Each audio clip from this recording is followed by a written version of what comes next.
Alright guys, TacticalRab back again today. Hope you're all doing well and enjoying your day so far. We've got the latest power rankings to dive into here ahead of the final week of the Major 4 qualifiers, but also Infinity Ward making some changes to the movement within Modern Warfare 2, saying they're going to make it more fluid and potentially even better for a guy like Shotzzy, known as the Movement King right now. Very much enjoyed your thoughts in the comments below. Hit the like button if you enjoy. Subscribe if you're new as always, I greatly appreciate it. First of all, thought this is funny. The new bundles, I guess, coming out for Season 3, which is alongside some of the changes we're going to discuss. One of them is this one though, the Doug Sensor Martin pack. I don't know if this is inspired by Doug Sensor Martin himself, but it kind of has to be, right? The sleeveless hoodie he's got on, I thought it was pretty fantastic. And there were some Photoshop jobs coming out, such as this one for the Boston Breach. So yeah, the new skin goes absolutely crazy, and Doug's like, yeah, Codling, please send me this hoodie. I mean, can you imagine? It'll be absolutely pure entertaining stuff. Also, speaking of the CDL, well, we do that quite a lot on this channel, but this is a key point though on the Champs location, because Jacob L says, as you guys have probably seen the last few days,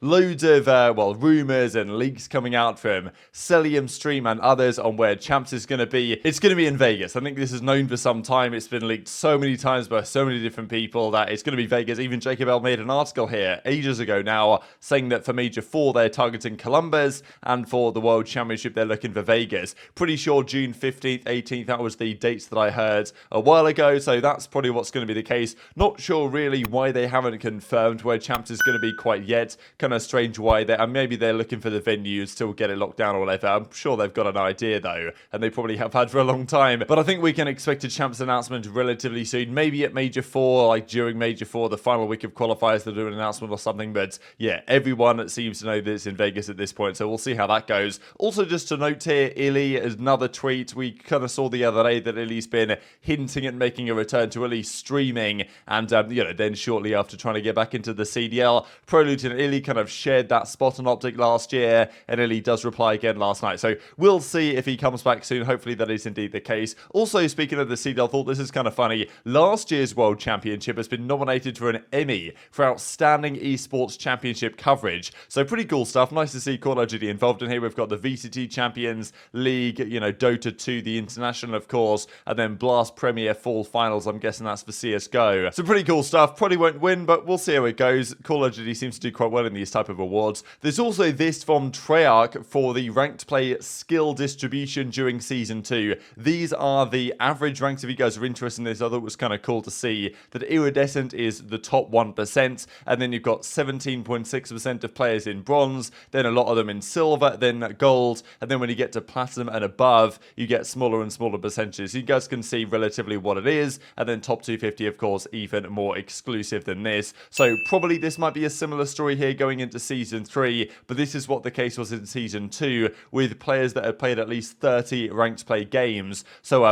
just one kind of caveat there. Let's dive into these power rankings then. So pretty much everyone at Breaking Point came up with their list of power rankings here, and we averaged them all out, and this is what it came up with. This, of course, is power rankings right now. This is not as the flanked it over the entire season for some reason. You can just look at the standings for that one. But this is if there was a tournament tomorrow, who is the most likely to win and in what order. Now, it's always difficult to take the results of the power rankings and split it up into tiers, which is what we've tried to do, but it might not be perfect here, right? So OpTic takes us S tier right now, the only S tier team according to the rankings, which is kind of remarkable to think about actually, but I do think this list is relatively correct. I would maybe have Boston slightly higher. The list I think I gave was pretty much exactly this list. I might have put Ultra third and Thieves fourth just for the time being, but I actually think that this is probably the correct way round after what we've seen online so far, and we'll come back to this in a second after we just look at the numbers here. So this is given the way it was done, you get OpTic Texas with a points of 108, which is very high, FaZe at 99, and then Thieves at 89. So you can see the difference actually between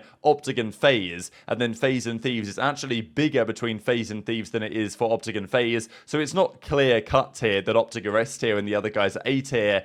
It's very much a pretty loose situation. But according to the numbers, according to our rankings, then OpTic are better than FaZe to the same extent that FaZe are better than Thieves. And then we go down to Ultra, which are actually another 10 points further back. So the gap theoretically here between OpTic, FaZe, Thieves, and Ultra is pretty similar. But, OpTic are, at least in a lot of people's standings right now, they're quite clear number one. I mean, they're 19 in 6 in hard points since the start of Stage 3, which is pretty impressive. I mean, they were 14 in 6 last stage, which is very impressive. And and so now they're 5-0 again. So, you know, that really, I mean, hardpoint, Search and Destroy is arguably the most crucial mode, but I think hardpoint probably is, to be honest. There's 2 of them in a series. If you can win both hardpoints consistently, incredibly hard to do, but if you somehow can, on a consistent basis, you're going to win the series almost all the time, because you're going to take one of the other maps at some point of the time, and if you are just a Search and Destroy merchant, sometimes you'll go down 3-1, as has happened to FaZe a few times over the last couple of months, where they would always win their Search and Destroys, but they will lose to teams like Thieves and even OpTic in just straight up 3 respawns. So I think the top 4 is relatively clear cut. You then get down to the B tier, Surge, it's the subliners of course, and the Boston Breach. This is really tough to call who's better here. I mean, look at this, Surge 63 points, Boston 60 points, subliners 60 points. So these 3 are all incredibly closely intertwined. I don't even really know who I would favour on a weekend at this point. If I was actually to turn up to an event weekend right now and these guys were playing, I would say Seattle is the more likely to win of these 3 teams, just because they've just got more in the locker, I think, when it gets down to a championship Sunday. Then I would probably have Boston in 6th and then Subliner 7th. Not really been convinced by New York lately, to be perfectly honest. So really difficult to call which way that B tier goes, but I think it's quite clear what the B tier presently is. Then you get down to the C tier, which is 2 teams, of course, Vegas and Minnesota Rokkr. They're quite closely matched again, 38 points to 33. I'm not really sure who's better right now, to be honest. Rokkr have looked shaky, but they did look better in their first week. They played on LAN in front of their home Wisconsin crowd, as it was, of course. But Vegas are terrible at control. So if Vegas were just passable in control, I think they would be comfortably better than the Minnesota Rokkr. But as it stands, they're super close. I don't know who's better. And then you get the bottom 3 teams that get no points at all. 13 for Ravens, 10 for Florida, and only 8 for LA Guerrillas. I don't necessarily think the Guerrillas are the worst team. I might honestly give that title to Florida right now, and I don't mind putting London 10th. I feel like London 10th is maybe justified, to be honest. They did beat Vegas the other day, in fairness, and these teams have looked pretty woeful, but I feel like LAG always have slightly more upside than Florida do right now. So Florida, I think, right now are 12th. Maybe with Havoc, if he comes back, they'll probably be 11th, but it's not looking good either way, to be perfectly honest. So yeah, those are our present power rankings going into Major 4. Of course, it's only after week 2. Things could change after week 3, but I think there's clearly OpTic, FaZe, and Thieves that are going to be the favourites here. Toronto could potentially try and go back-to-back, but very challenging to do and have had a bit of a fall-off. And then there's always the possibility of Seattle or Boston or maybe New York making a run. So it's certainly going to be an exciting tournament. But once we get there, will the movement be somewhat different? So ahead of Season 3, Infinity Ward came up with their full patch notes, discussing some changes to the combat and the movement side of things. Movement changes and weapon balancing will be detailed here, so we'll see what happens on the weapon balancing side. But movement change is very interesting indeed. This is what they say for combat. Players can expect to see changes to the combat experience, including a reduced intensity of damage feedback on the HUD to improve combat visibility, reduced high damage weapon outliers to make combat feel more consistent. So just some ideas from them, and also discussions on equipment and killstreak rebalances, but also movement and traversal, a nice word they use. Movement will now feel more dynamic and fluid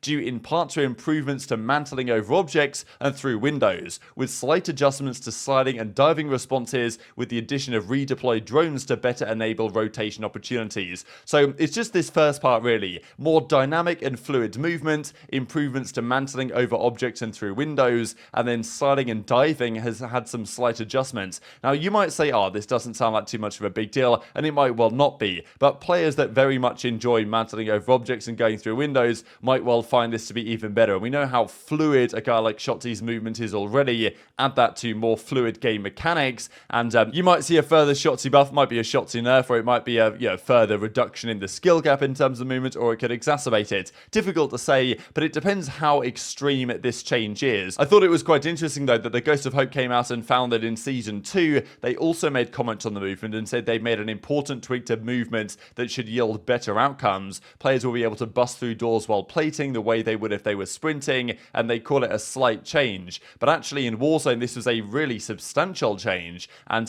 would allow you to significantly increase the speed at which you could put the plates back on in Warzone. So it was kind of interesting that they underplayed how severe this change was going to be going from Season 1 to Season 2 in their comments, and if they're doing the same thing again, then this could actually be quite significant once this patch hits. So we know that Shotzzy's movement has been pretty outrageous. He's been catching aBeZy off guard, and even Ghosty yesterday we saw was losing complete full trying to play up against Shotzzy, and you can understand exactly why that would be the case. And yeah, Shotzzy's got a load of tricks and ideas that he's come up with, and if they're adding a new couple of things to make it more dynamic or fluid or change changing the sliding and diving responses in some way, I'm sure that Shotzzy is going to be the first to figure that out. Whether that's going to be positive or negative here, it is quite interesting, because if the movement does change to at least a significant degree, it does alter things potentially in terms of the power rankings we just looked at, right? The guys have been playing a relatively consistent game for some time. Yes, a new map just came in an Expo, but if they change the movement around, then what happens, right? Is it a bit of a reset for many of these teams? Is there more to be learned? So read your thoughts in the comments below.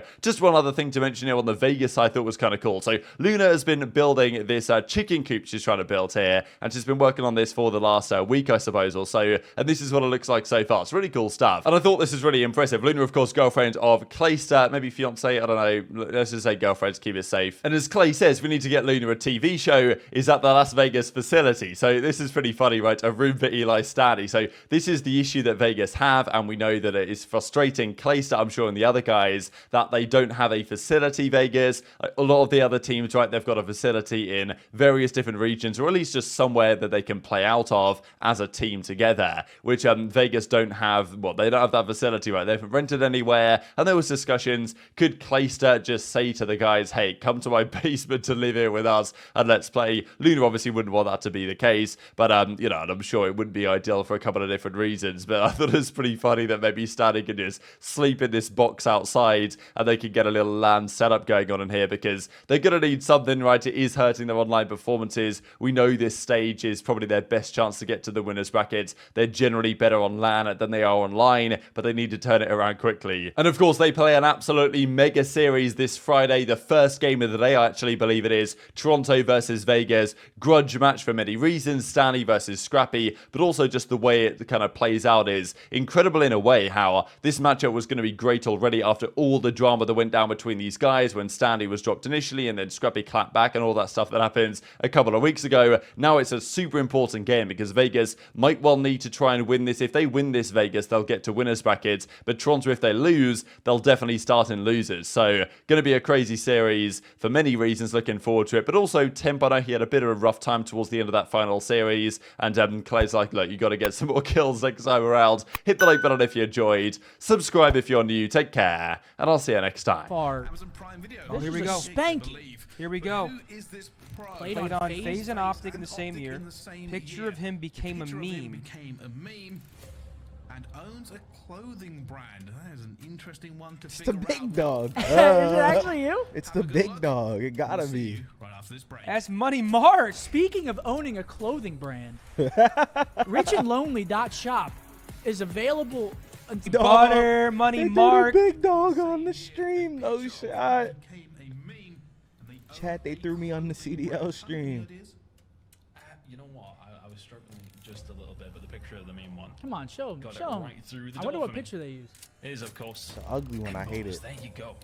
Anybody in the chat? Marcus Blanks. Yeah, Money Butter. Why would they throw my Govy like that? There you go. Is that insane? They just threw my Govy out there like that? What happened? I mean, they put the whole government on the stream. What, Marcus Blanks? I mean, everything. In the CDL this year.